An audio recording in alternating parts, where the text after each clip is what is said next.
Throughout history, man has developed new technologies and the strategies to use them, all for the betterment of humankind. From time to time, in order to improve most of society, it becomes necessary to address some of its less than desirable niches. Once our scientists realized that the blacks had evolved into the best suited species on this planet for doing hard time, significant mind resources went into getting most of that hard time allocated to the very people on this planet who were best suited to serve it. Now that's win-win.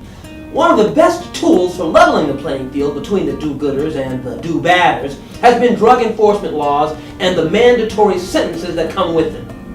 If you're dastardly enough to degrade the purity of the coca plant and its lily-white cocaine powder by selling rock on the streets of Chicago, there's no telling what you're capable of. And perhaps mandatory sentencing has tended to keep inmates on the dole longer than might be expected. However, it can't be denied that they have kept the system from being bogged down with all the gobbledygook of retrying all the over-sentenced and wrongfully accused people we pushed through the system in the first place. Case in point, Montreail Dungy. Hello, Mr. Dungy, how are you? How you doing? Apparently not as well as you. How'd you do it? Do what? Convince the state to provide you benefits for a 262-month stretch in Iowa's wonderful penal system. How are the perks on the inside? Perks? What are you talking about, perks? I'm talking about 3 square meals a day, all the clothing you ever need, and the loving affections of Big Twan. And Twan's way better than the teddy bear because he's always going to hug you first. Mike, I'm in prison. Seemingly not too appreciative of it, Mr. Dungy. I hear you're trying to get Iowa's Department of Justice to retry your case based on a few minor inconsistencies. A few inconsistencies? Come on. The government doesn't even have evidence against me, nor any evidence in their own investigation. Of course not! They're too busy putting darkies in prison and making money out there, enslaved asses. My goodness, is my old life acting up again, causing that doggone urban seepage. Between this and the damn skin darkening, you'd think I was some kind of African-American poster boy for crying out loud. Honestly, you can probably use a little bit more urban seepage, That's easy for you to say. If we had your way, you'd probably be rocking a pair of Air Wheezies with that jumpsuit of yours. What do you mean the government doesn't have any evidence against you?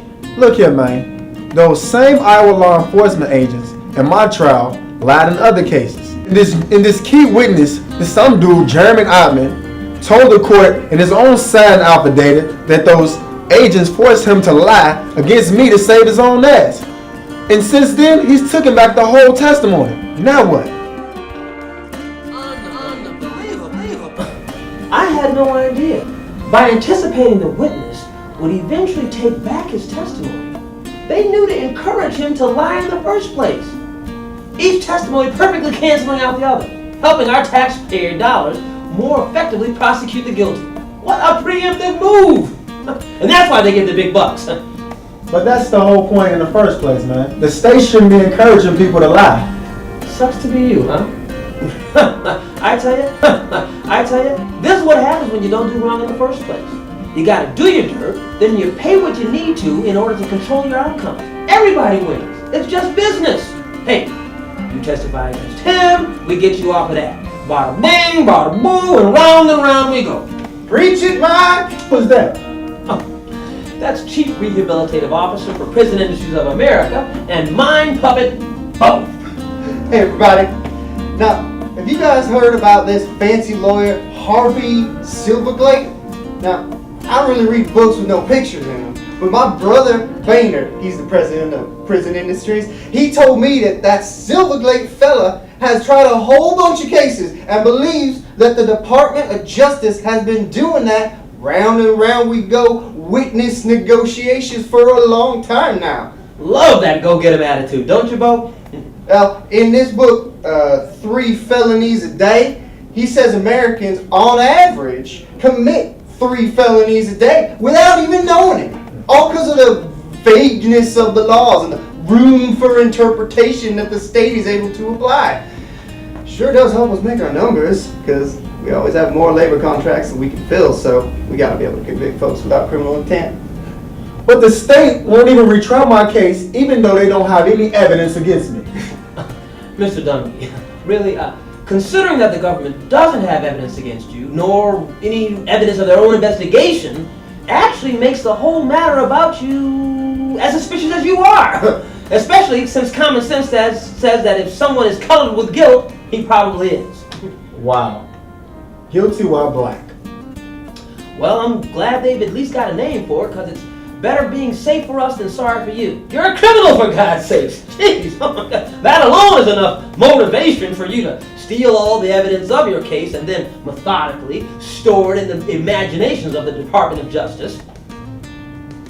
Look, drugs were found in my aunt's house on February 2001. I was found now guilty regarding all those drugs, and on top of that, my sentence was calculated on 435 grams, but the majority of those drugs were when I was the juvenile. My so-called drug conspiracy goes back from 1992 when I was 15 years old. You can't even be charged as a felon at that age, man. Wow. Seems like you were criminally gifted from your mid-teens to your early 20s. Stereotypes can be wonderful predictors of human behavior, can't they? Sure can. Which again, I was found not guilty. Well, at least you got yourself a fair trial. And that's more than we give them in Louisiana. Since when do it look like I was a cast member of the Golden Girls? And on top of that, I was sentenced under the old 100-to-1 ratio.